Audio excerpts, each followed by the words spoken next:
SSC के GK GS series में आप लोगों का फिर से स्वागत है। परिवहन पहला है, निम्न में से पाकिस्तान का सबसे व्यस्त समुद्री बंदरगाह कौन सा है? तो कराची का बंदरगाह। भारत में बंदरगाह आधारित विकास को बढ़ावा देने के उद्देश्य से आधारभूत संरचना विकास परियोजना को क्या नाम दिया गया है? तो सागरमाला। भारत में बंदरगाह प्रेरित विकास को बढ़ावा देने के लिए ब्लैंक कार्यक्रम लक्षित एक परियोजना है, वो है सागरमाला।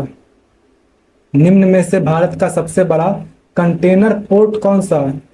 वो है जवाहरलाल नेहरू पोर्ट। निम्न में से किस राज्य में कांडला बंदरगाह स्थित है? तो गुजरात में। ब्रिटिश ईस्ट इंडिया कंपनी द्वारा निर्मित भारत के सबसे पुराने संचालित बंदरगाह का नाम बताइए। वो है कोलकाता बंदरगाह। निम्न में से कौन सा पहला बंदरगाह है जिसे गुजरात राज्य में स्वतंत्रता के बाद विकसित किया गया था? तो कांडला बंदरगाह। निम्न में से कौन सा बंदरगाह गुजरात में है? तो कांडला बंदरगाह। निम्न में से भारत में निम्नलिखित में से किस बंदरगाह का नाम परिवर्तित करके दीनदयाल बंदरगाह रखा गया है? तो कांडला बंदरगाह का। निम्नलिखित में से कौन सा बंदरगाह भारत के पूर्वी तट पर स्थित है? तो कामराज। निम्न में से कौन सा ज्वारीय बंदरगाह है? तो कांडला है। निम्न में से किस राज्य में हजीरा बंदरगाह स्थित है? तो गुजरात में। भारत के नौगम्य अंतर्देशीय जलमार्ग की अनुमानित लंबाई कितनी है? तो 14,500 किलोमीटर। एयर ट्रांसपोर्ट से क्वेश्चन है। चंडीगढ़ अंतर्राष्ट्रीय हवाई अड्डे का नाम बदलकर ब्लैंक कर दिया गया है, तो शहीद भगत सिंह अंतर्राष्ट्रीय हवाई अड्डा। वर्ष 2022 के अनुसार किस भारतीय हवाई अड्डे पर सबसे अधिक यात्रियों और विमानों की आवाजाही थी? वो था इंदिरा गांधी अंतर्राष्ट्रीय हवाई अड्डा, दिल्ली। निम्न में से कौन सा हवाई अड्डा अमृतसर में स्थित है? तो श्री गुरु रामदास जी अंतर्राष्ट्रीय हवाई अड्डा। नवंबर 2022 में प्रधानमंत्री नरेंद्र मोदी की अध्यक्षता में केंद्रीय मंत्रिमंडल ने होलोंगी ईटानगर में ग्रीनफील्ड हवाई अड्डे के नामकरण को ब्लैंक के रूप में मंजूरी दी है। तो डोनी पोलो हवाई अड्डा। भारत में कितने अंतर्राष्ट्रीय हवाई अड्डे हैं? तो 17 अंतर्राष्ट्रीय हवाई अड्डे हैं। बेलगाम हवाई अड्डा निम्न में से किस राज्य में स्थित है? तो कर्नाटक में। निम्न में से कौन सा छोटे शहरों और कस्बों को देश के हवाई मानचित्र पर लाकर क्षेत्रीय संयोजकता को बढ़ावा देने की परियोजना का संक्षिप्त नाम है? तो वो है उड़ान। नेक्स्ट है एटॉमिक एंड इलेक्ट्रिक एनर्जी से क्वेश्चन। भारत सरकार के विद्युत मंत्रालय के अनुसार भारत का सबसे बड़ा ऊर्जा स्रोत कौन सा है मार्च 2023 तक? तो है कोयला। प्रसिद्ध Hirakud captive thermal power plant निम्न में से किस राज्य में स्थित है? तो उड़ीसा में। भारत में विद्युत उत्पादन में निम्न में से किस ईंधन का योगदान सर्वाधिक है? तो कोयला का। भारत में ऊर्जा के वैकल्पिक स्रोतों के संदर्भ में निम्नलिखित में से किस स्थान पर तरंग ऊर्जा परियोजना की पहली प्रतिकृति संस्थापित की गई थी? तो विझिंजम में। कुडनकुलम नागरिक परमाणु ऊर्जा संयंत्र का निर्माण भारत द्वारा ब्लैंक के सहयोग से किया गया था, तो रूस के सहयोग से। एनटीपीसी एक केंद्रीय लोक क्षेत्र उद्यम है जो निम्न में से किस क्षेत्र से संबंधित है? तो विद्युत क्षेत्र से। भारत में विद्युत उत्पादन में सबसे बड़ी हिस्सेदारी निम्नलिखित विकल्पों में से किसकी है? तो थर्मल ऊर्जा की है। भारत में विद्युत उत्पादन संयंत्रों को चलाने के लिए निम्न में से किस ईंधन का सर्वाधिक योगदान है? तो कोयला का। निम्न में से किसका प्रयोग करके ऊष्मीय विद्युत पैदा की जाती है? तो कोयला, प्राकृतिक गैस और पेट्रोलियम का। हिमाचल प्रदेश के मणिकरण में गर्म झरनों की प्राकृतिक ऊर्जा का स्रोत क्या है? तो भूतापीय ऊर्जा। भारत के नाभिकीय संयंत्रों में से निम्न में से कौन सा युग्म सही मिलान है? तो इसमें से काकरापारा गुजरात का है, सिर्फ ये सही है। इसके अलावा कैगा जो है वो कर्नाटक का है, कलपक्कम तमिलनाडु का है, तारापुर जो है वो महाराष्ट्र का है। नेक्स्ट है जल विद्युत केंद्र में टरबाइन किससे चलती है? तो पानी के बहने से। भारत में पहला स्वदेशी परमाणु संयंत्र कहाँ पर स्थित है? तो कलपक्कम में। निम्न में से कौन सा परमाणु ऊर्जा स्टेशन नहीं है? तो रामगुंडम नहीं है। प्रमुख अनुसंधान केंद्र से क्वेश्चन, भारत और एशिया का पहला डॉल्फिन अनुसंधान केंद्र ब्लैंक में स्थापित किया जाएगा, तो पटना में। दक्षिणी गंगोत्री क्या है? तो अंटार्कटिक में स्थित स्वचालित स्टेशन। अंटार्कटिका के उस पहले अनुसंधान केंद्र का नाम बताइए जो भारत सरकार द्वारा निर्मित है, तो दक्षिण गंगोत्री। निम्न में से कौन सा अंटार्कटिका क्षेत्र में स्थित एक भारतीय अनुसंधान केंद्र है? तो मैत्री है। अब भाषा से क्वेश्चन, भारत के पड़ोसी देश बांग्लादेश की आधिकारिक भाषा कौन सी है? तो बंगाली। एरावलन, कादर, मुदुवर मुख्य रूप से ब्लैंक राज्य में जनजातियों द्वारा बोले जाने वाली भाषाएं हैं, तो तमिलनाडु में। चुरही, मांडेली और किंथाली निम्नलिखित में से किस राज्य में बोले जाने वाली बोलियां हैं? तो हिमाचल प्रदेश में। निशी, अपतानी और बोकार जैसी भाषाएं मुख्य रूप से ब्लैंक में बोली जाती है, तो अरुणाचल प्रदेश में। नेपाली भाषा मुख्य रूप से किस राज्य में बोली जाती है? तो सिक्किम में। बोडो भाषा मुख्य रूप से किस राज्य में बोली जाती है? तो असम में। कुछ खास भाषा जान लो, जैसे कोंकणी जो है वो गोवा में बोली जाती है, तमिल तमिलनाडु में, कन्नड़ कर्नाटक में, तेलुगु आंध्र प्रदेश में और उड़िया उड़ीसा में। टूरिस्ट स्पॉट, पर्यटन स्थल से अब क्वेश्चन, निम्न में से कौन सा भारत का सबसे ऊंचाई पर स्थित पर्वतीय स्थल है? तो लेह है। निम्न में से किस भारतीय राज्य में प्रसिद्ध पर्यटन स्थल पंबन द्वीप स्थित है? तो तमिलनाडु में। तमिलनाडु में। ब्लैंक हिमाचल प्रदेश में एक बड़ा पर्यटक आकर्षण स्थल है, तो रोहतांग दर्रा। निम्नलिखित में से किस पर्वतीय पर्यटन स्थल पर सर्दियों में आने वाले पर्यटक इग्लू में रहने का अनुभव ले सकते हैं? तो मनाली में।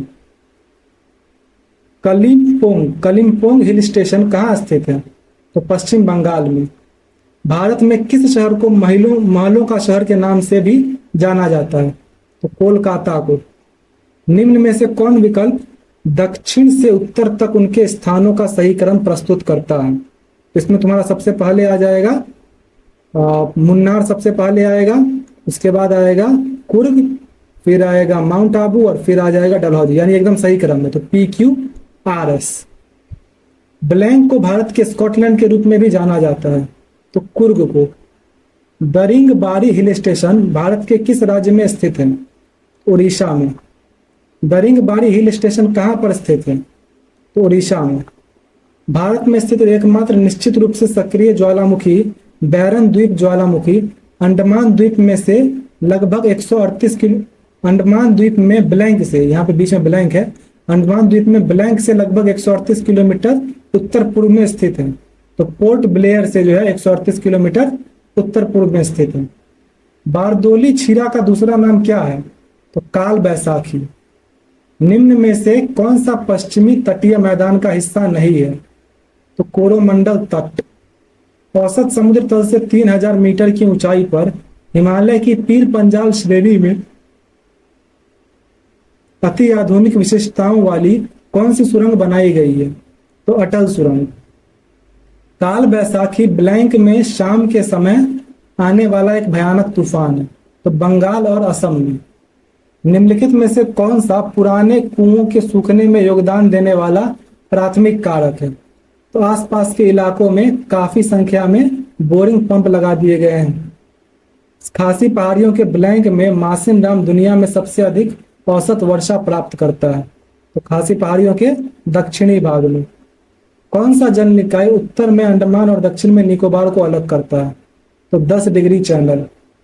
निम्न में से कौन सा चक्रवात वर्ष 2021-22 के दौरान भारत में नहीं आया? तो वो है जूलिया।